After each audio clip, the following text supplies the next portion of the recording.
Hi there and welcome to the ERP Video Help Desk. My name is Bob and today we're going to show you how to install a simple two-wire analog input, or what some people might call a 4 to 20 milliamp device.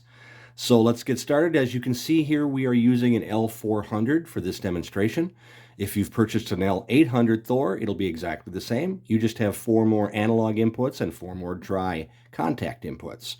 The first thing you will do is shut off the power. The switch is located on the lower right-hand side of the unit.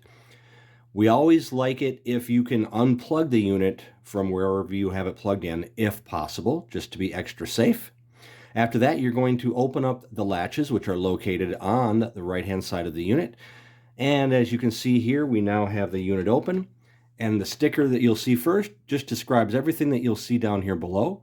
You'll see your dry contacts in gray, and in blue you'll have your analog inputs. Correspondingly down here, you will not be using this at all as it's pre-wired. Over here you have your positive input block and your negative input block, just like it's described here.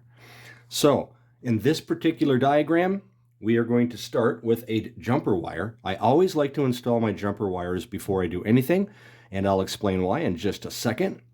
If you look up here, you have your analog inputs in blue. You'll start with the diagram. The A side is always the upper side, and here's the B. So you have channel 1A, 1B, 2A, 2B, and so forth. Once again, we're going to be using the analog inputs, not the dry contact, in this demonstration. Now we're going to install, in this diagram, our jumper wire into channel 1B. And I love these little push springs. You just push them in, put the wire all the way down to the bottom, release, and you have a nice contact. We'll go over and install this to our negative power block. Once again, push it in and release, and we have a nice contact. And here's a picture of how that looks when you are done. Now after that, you're going to string through your two-wire analog input, and you'll just simply go down to the glands and you'll loosen that up. Here's a picture of the glands, and you'll string that through.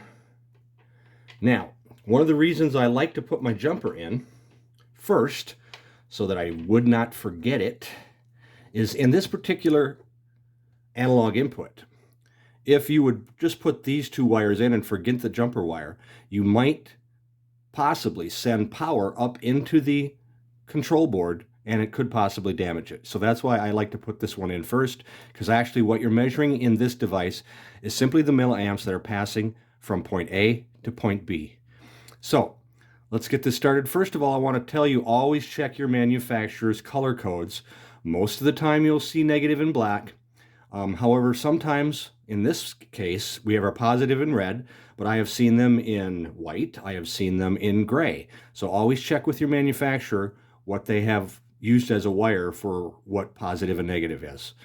So I'm going to start, and I'm going to put my analog negative into channel 1A, and we have a good contact there. And then I'm going to put my positive power over into the power block. And all of these diagrams for any device you'll find in your owner's manual when you purchase the Thor. If you do not have that, you can always go to our website, or if you have the door open, you'll see we have QR codes inside the cover.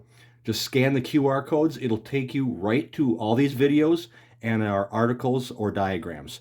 So simply put, there's no way that you'll lack information here. Now, here's a picture of how this is looking when it's done. And that is simply it. You just snug up the gland. You're going to close the device, latch it up, plug it back in, and turn on the power.